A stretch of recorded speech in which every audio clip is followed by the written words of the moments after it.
Hello guys, welcome back to the channel. आज हम discuss करते हैं problem of composition of relation and problem of equivalence relation. ठीक, तो पहली प्रॉब्लम है कंपोजिशन ऑफ रिलेशन की। ये दोनों टॉपिक्स हमने प्रीवियस वीडियो में डिस्कस किए थे प्रॉपर्टीज ऑफ रिलेशन में। उन्हीं की कुछ प्रॉब्लम है जो कि यूनिवर्सिटी एग्जाम में पूछी जाती है। मैक्सिमम टाइम इक्विवेलेंस रिलेशन की प्रॉब्लम पूछी जाती है रिलेशन वाले टॉपिक में से। ठीक, तो हम पहली प्रॉब्लम कंपोजिशन ऑफ रिलेशन देखते हैं। यहाँ पे R with a relation, R कोई रिलेशन है किसी सेट के ऊपर और वो रिलेशन कुछ इस तरीके से डिफाइन है यहाँ पे, और उसी सेट का कोई दूसरा रिलेशन एस भी यहाँ पे डिफाइन है। अब आपको composition of relation find out करना है। ये दे रखा है एस ओ आर। इसको हम कैसे रीड करते हैं? Composition of R and S, composition of R and S. अब इसको कैसे देखेंगे? ठीक, अब आपको सबसे पहले आर का एक सबसेट लेना है 1 2। अब ये देखिए कि एस में से कौन कौन से ऐसे सबसेट हैं जो 2 से स्टार्ट हो रहे हैं। एक ये वाला, एक ये वाला। तो इन दोनों का पेयर बना दीजिए। ठीक, अब देखिए और कोई 2 से स्टार्ट हो रहा नहीं। अब आए 1 3 पे। अब देखिए 3 से कौन कौन से स्टार्ट हो रहे हैं, ये वाला, ये वाला। तो इसका पेयर तो ऑलरेडी एग्जिस्ट करता है और इसका पेयर हमने बना दिया। अब 2 3 से स्टार्ट देखिए कौन कौन से ये दोनों हो रहे हैं। तो 2 1 का पेयर और 2 2 का पेयर। 2 4 4 से स्टार्ट हुआ, 2 2 का पेयर ऑलरेडी एग्जिस्ट कर रहा है। 2 1 1 से कोई भी सेट स्टार्ट नहीं हो रहा। ये composition of R and S हो गया। उसी तरीके से मैंने यहाँ आर ओ एस डिफाइन किया हुआ है। अब इसमें चेक किया है कि पहले एस के, अब एस से स्टार्ट करेंगे और 1 से चेक करेंगे, जिससे कि ये आउटपुट जनरेट होगा। हम कंपोजिशन ऑफ रिलेशन में डायरेक्टली किसी रिलेशन का उसी रिलेशन के साथ भी कंपोजिशन फाइंड आउट कर सकते हैं। जैसे कि आपने देखिए composition of R and R. ठीक, R and R composition relation में देखिए, अब ये है इस रिलेशन का सबसेट है 1 2। अब ये 1 से स्टार्ट हुआ 2, तो ये कि 2 से कौन और कोई कौन सा इसका सबसेट स्टार्ट हो रहा है, ये वाला। तो ये दोनों मिलके आपस में क्या बनाएंगे, पेयर। 1 3 order pair. और देखिए 2 4 1 4 का ऑर्डर पेयर हो गया। और कोई स्टार्ट हो रहा है, नहीं हो रहा। अब आगे पे आइए 1 3 3 से कोई स्टार्ट हो रहा है। 1 1 ऑर्डर पेयर। और कोई नहीं हो रहा। 2 3 3 से कोई स्टार्ट हो रहा है। 2 1 का ऑर्डर पेयर। ठीक, अब 2 4 4 से कोई स्टार्ट हो रहा है नहीं। 3 1 1 से स्टार्ट हो रहे हैं कौन कौन से, 3 2 का ऑर्डर पेयर। 3 3 का भी ऑर्डर पेयर हो गया। इसी तरीके से ये composition of S and S का भी दे रखा है इसी में। फॉर प्रैक्टिस के लिए मैंने एक प्रॉब्लम यहाँ पे लिखी हुई है, आप इसका स्क्रीनशॉट ले सकते हैं। ठीक, इसमें दे रखा है 3 सेट दे रखे हैं, set X, set Y, set Z. अब यहाँ पर आपको डायरेक्टली रिलेशन नहीं दे रखा, वो रिलेशन आपको फाइंड आउट करना पड़ेगा, जिसमें कि बताया गया है कि कोई रिलेशन R1 जो डिफाइन है वो किससे डिफाइन है, X to Y relation define है एक्स टू वाई। और दूसरा रिलेशन डिफाइन है वाई टू जेड। ये कौन सा रिलेशन है, R2 रिलेशन। ये कौन सा रिलेशन है, R1 रिलेशन। सिंपल सा लॉजिक है। R1 जब रिलेशन आप फाइंड आउट करेंगे एक्स टू वाई में, तो डायरेक्टली कार्टेशियन प्रोडक्ट, और वाई टू जेड में वाई और जेड का कार्टेशियन प्रोडक्ट। और इनमें आप ये ऊपर वाली सर्चिंग टेक्निक के अकॉर्डिंग इस कंपोजिशन को, इन चारों कंपोजिशनों को फाइंड आउट करना, जिससे कि आपका कॉन्फिडेंस डेवलप होगा। ठीक, अब हम बात करते हैं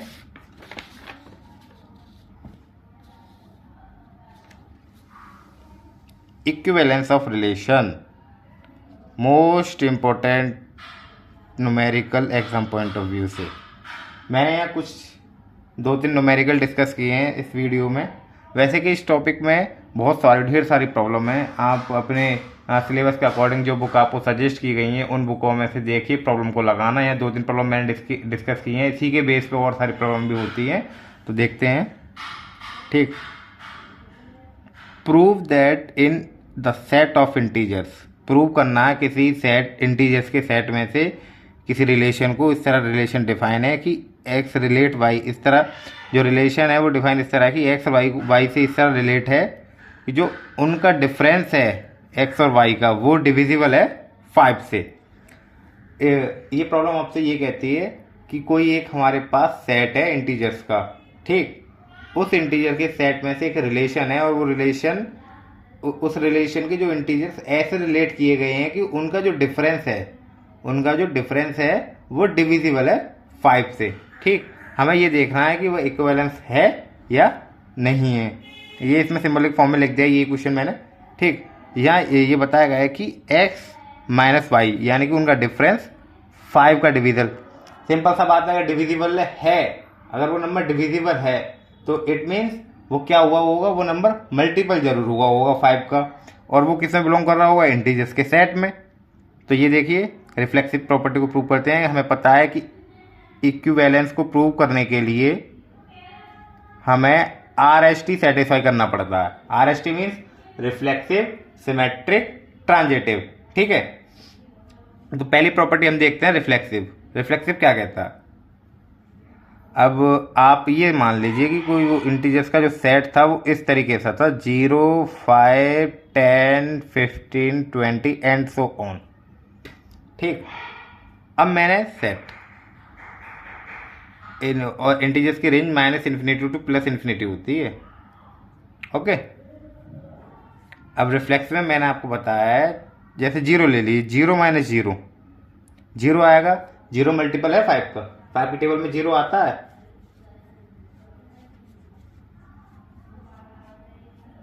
zero is also multiple of 5, ठीक है। तो 0 ले लीजिए या 5 लीजिए, 5 minus 5 0, 10 minus 10 0 is also all are multiple of 5, ठीक है। और 0 क्या है, इंटीजर्स भी है, सेट को सेटिस्फाई कर रहा है हमारी कंडीशन को, गिवन डेफिनेशन। तो x, y, और रिफ्लेक्सिव की डेफिनेशन भी यही कहती है कि अगर कोई सेट, कोई सबसेट रिलेशन का ऐसा है कि किसी एलिमेंट की इमेज उसी के साथ बनी हुई है, तो वो कैसा है, रिफ्लेक्सिव है, ठीक है। और वो सारे किसको बिलोंग करने चाहिए, इस क्वेश्चन के अकॉर्डिंग इंटीजर्स को। तो 0 हमारे इंटीजर को बिलोंग कर रहा है, यस। तो ये क्या है, रिफ्लेक्सिव। आता है सिमेट्रिक। अब देखिए यहाँ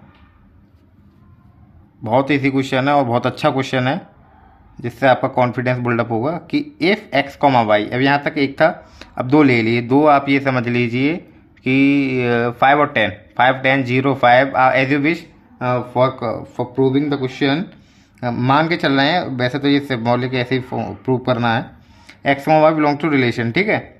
x माइनस वाई का डिफरेंस मल्टीपल होगा और वो किस में बिलोंग कर रहा होगा, इंटीजर्स में। तो अगर मैं y माइनस एक्स करूँ, may be y minus x यानी कि बड़ा हो गया, y अब आगे करे, x पीछे। पहले ऐसा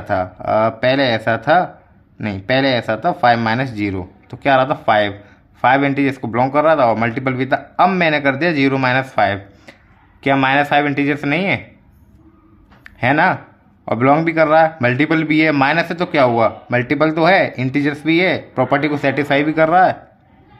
तो y, x भी रिलेशन को बिलोंग करेगा और ये कंडीशन किसकी होगी, सिमेट्रिक की। अब आता है ट्रांजिटिव, ठीक, सिंपल सा है। x, y रिलेशन को बिलोंग कर रहे हैं, y, z भी रिलेशन को बिलोंग कर रहे हैं, और जो तीनों x, y, z होंगे वो किसको बिलोंग कर रहे होंगे, ये कैपिटल Z लिखा हुआ है, इंटीजर्स को, ठीक है। अब ये देखिए कि हम 2 नंबर से डिफरेंस करेंगे तो कोई एक अदर मल्टीपल जनरेट होगा, फिर तो कोई दूसरा मल्टीपल जनरेट होगा। वैसे वो दोनों मल्टीपल होंगे इक्वल, अगर मल्टीपल हैं तो जनरेट तो इक्वल ही होंगे, ठीक। लेकिन वो है सीक्वेंस में अगर काम कर रहे हैं तो हम, अब अगर ऐसे कर लेता हूँ मैं 20 और 5, तो थोड़ा इक्वल जनरेट होंगे, तो 15 जनरेट होंगे। तो आप ये थ्योरी मत लगाना कि इक्वल जनरेट होंगे, ये मत सोचना, ठीक है।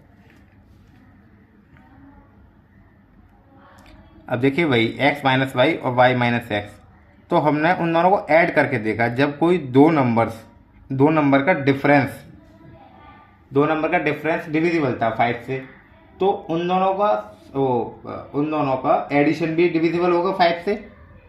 भाई लॉजिकली चीज़ ठीक है, मतलब कि ये कहना चाह रहे हैं कि 5 minus 0 divide by 5, 10 minus 5 is also divide by 5, क्या बचा? ठीक है, ठीक है ना, ये सही है दोनों कंडीशन अकॉर्डिंग टू डेफिनेशन। तो मैं ये नहीं कह सकता कि 5 माइनस 0 प्लस 10 माइनस 5 कितना बचा? 10। क्या 10 5 से डिविजिबल नहीं है ना? तो वही यही डेफिनेशन के अकॉर्डिंग कहना चाहता हूँ मैं, ठीक है। तो वहाँ पे आर कैसा हो गया? ट्रांजिटिव। जब ये पूरी तीनों की तीनों कंडीशन ट्रू हो गई आर एस टी की, तो हमने लास्ट में क्या कहते हैं? गिवन रिलेशन कैसा रिलेशन है हमारा? इक्विवेलेंस रिलेशन है। Okay, thank you for paying the attention.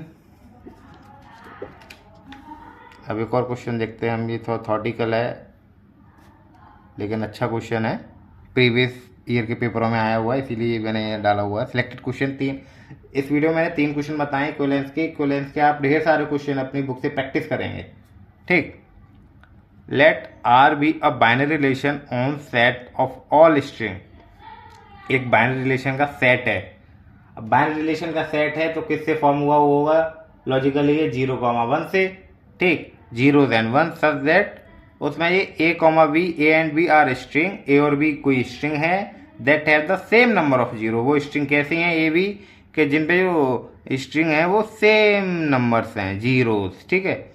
If are equivalence relation और आर नॉट, ये पूछा है हमसे, सिंपल सा है। वही रिफ्लेक्सिव की प्रॉपर्टी प्रूव कर दीजिए। यदि कोई स्ट्रिंग है ए चला दिया हमने, 0 रिलेट करा 0 कोई, तो वो रिलेशन 0,0 क्या है? बाइनरी रिलेशन है, रिलेशन को बिलोंग भी कर रहा है, ठीक। Where a is a string 0 and 1, always a is relate to a because both a has same number of 0। Means जैसे कि ए को असाइन किया हुआ है 1 0, उसी की दूसरे से इमेज कर दी रिफ्लेक्सिव के लिए, तो क्या 0000 स्ट्रिंग है और सेम स्ट्रिंग से सेम स्ट्रिंग होनी चाहिए, यही हमारी प्रॉपर्टी है। तो रिफ्लेक्सिव ये प्रॉपर्टी सेटिस्फाई कर रहा है। अब आती है सिमेट्रिक, ठीक। Let A comma B belongs to R, then A and b both have same number of zeros which indicate to again both b and a will also have same number of zeros, hence b comma a. Means जो a में जितने zeros हैं उतने ही B में हैं। अगर उनको हम रिवर्स कर दें, बी को स्ट्रिंग में आगे लिख दें, ए को पीछे लिख दें, जैसे मीन्स ये कर दीजिए आप ए बी। अब पहले तो मैंने ये लिखा था तो इमेज ये हो रही होगी, अब ये कोई चेंज आया, फर्क आया? नहीं, क्योंकि सेम नंबर ऑफ जीरोस हैं, ठीक। अब आती है ट्रांजिटिव। वही ट्रांजिटिव का वही है कि let A comma B, B comma C, A comma B belongs to R, then A and B have same number of 0, B comma C, उन पे भी सेम नंबर ऑफ 0 होंगे, तो ए और सी पे भी तो सेम नंबर ऑफ जीरोस होंगे, इसीलिए ये रिलेशन कैसा है? इक्विवेलेंस रिलेशन है। अब इस वीडियो का लास्ट क्वेश्चन,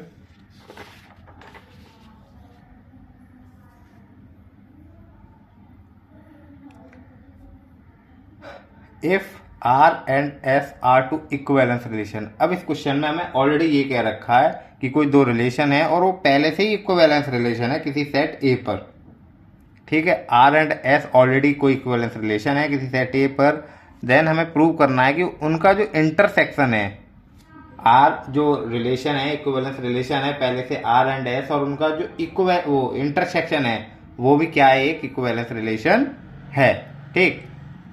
अब रिफ्लेक्सिव की प्रॉपर्टी देखते हैं, इसकी क्या कहती है? R and S are equivalence relation, ये आपको लिखना पड़ेगा, अच्छी बात है, जैसे कि हमें ज़्यादा कोई दिक्कत नहीं आएगी प्रूव करने में। अब भाई सिंपल सी बात है, जब क्वेश्चन में ऑलरेडी लिखा हुआ है कि आर एंड एस इक्विवेलेंस हैं, तो इक्विवेलेंस होने के लिए आर ने भी कोई रिफ्लेक्सिव की प्रॉपर्टी शो की होगी और एस ने भी कोई रिफ्लेक्सिव की प्रॉपर्टी शो की होगी, तो क्या वही रिफ्लेक्सिव की प्रॉपर्टी इनके इंटरसेक्शन में शो नहीं हो रही होगी? ठीक, ए कॉमा ए आर को बिलोंग कर रहा है, वही ए कॉमा ए एस को बिलोंग कर रहा है, तो क्या ये इंटरसेक्शन से इन दोनों को बिलोंग नहीं करेगा? है तो वो सेट ए का ही पार्ट। अब आती है symmetric, A comma B belongs to R intersection S, हमें डेफिनेशन में डिफाइन कर रखा है। A comma B belongs to R, A comma B belongs to S कीजिए, A comma B belongs to R and A comma B belongs to S, B comma A belongs to R. अब हमने image पलट दी, तो B comma ए क्या है, इसका part है ए भी तो सेट को बिलोंग कर रहे हैं, ठीक।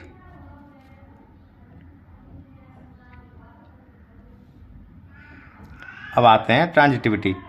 ए कॉमा बी कॉमा सी अगर इंटरसेक्शन को बिलोंग कर रहे हैं तो देयर डिफरेंस, यानी कि कोई वो फंक्शन फिर ए टू सी भी उसके इंटरसेक्शन को बिलोंग करेगा, ठीक है। तो गिवन रिलेशन कैसा हो जाएगा, इस पूरी डेफिनेशन के अकॉर्डिंग इक्विवेलेंस रिलेशन। इसकी आप प्रैक्टिस करें इन प्रॉब्लम्स की, हमारे ग्रुप डिस्कशन में आप पूछ सकते हैं, व्हाट्सएप में भी, टेलीग्राम में भी, ठीक है। व्हाट्सएप में आपको एक्सेस दे रखा है पूछने के लिए।